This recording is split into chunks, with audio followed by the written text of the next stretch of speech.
UNICEF e o Comitimento do Serviço Remoto com o Governo, onde cria condição de desenvolvimento labarik, nebe dia cliu e railaran. Segunda-feira, ne representante UNICEF e Timor-Leste, halau soromoto o vice-primeiro-ministro, ministro coordenador assunto social, no ministro do Desenvolvimento Rural e Habitação Comunitária, Mariano Sanami Sabino e a Palácio Governo dele. Representante UNICEF e Timor-Leste, Patrícia Di Giovanni afirma, durante o encontro, se discute assunto política para o UNICEF halau ona, especialmente política com raiz badak e railaran.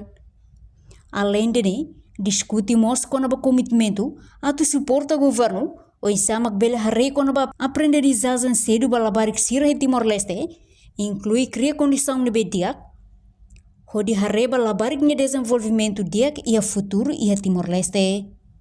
Today we met with the Vice Prime Minister to discuss two very important policies. We passed the stunting policy a few months ago, so we discussed the follow-up to that policy and the early childhood development policy. We also discussed some other areas for children that are of concern for us as we continue to move on and continue to support the government as UNICEF to make the country a much better place for the children of the country. Progress is doing well. We could move faster and we could certainly move slower. So I think that the progress is about right.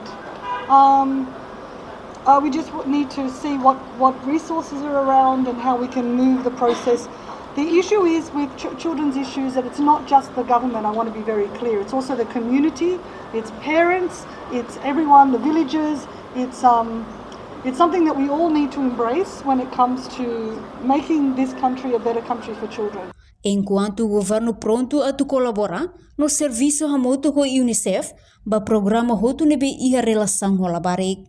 No assunto, vice-primeiro-ministro Mariano Sanami se apresenta e aconselha o ministro com a implementação e desenvolvimento labarik. Hoje, a vice-primeiro-ministro colheu o UNICEF, katak, governo pronto na fatin colabora serviço remoto com UNICEF, enquanto processo outro e a relação com a labarik.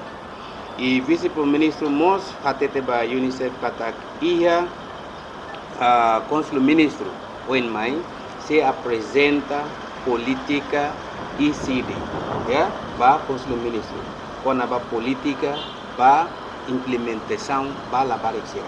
Nebe prepara rotona, mas be agora vice-primeiro-ministro pronto, lore ba e consul-ministro. Reportagem de Fifanya de Carvalho, Imaculada Tefa, Televisão Timor-Post. Janela informação ba Emogoto. Atua tem informação atual dia clio. Kita haluha. Haneham botão subscribe, like. Halo comentário no faixa tutang ba media sosial hoto.